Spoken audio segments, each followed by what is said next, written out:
So moving one reservation from one event to another event. You'll see here we have 3 people, 2 flyers, 1 observer. They are booked on our parasailing, remember the 12th at 11 o'clock.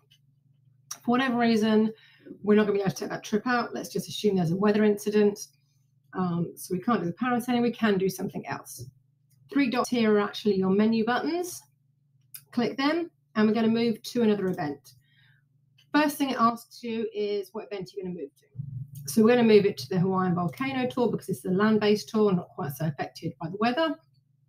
It's confirming you're moving reservation from parasailing to the volcano tour.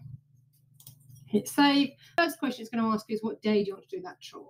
We're going to do it on the same day because we still want to go on Saturday. We have 3 people going.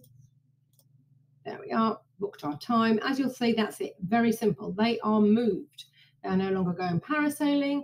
They are now going on the Hawaiian volcano tour. 3 people. All the information is moved straight across with them, all their contact details, etc. And you'll see that they've actually got a $15 credit. Now, if you want to actually refund that, all you need to do is drop down into your transactions.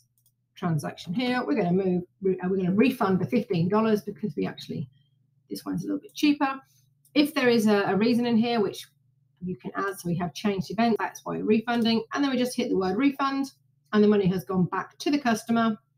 As you can see here, it's a transaction, and now the balance is 0.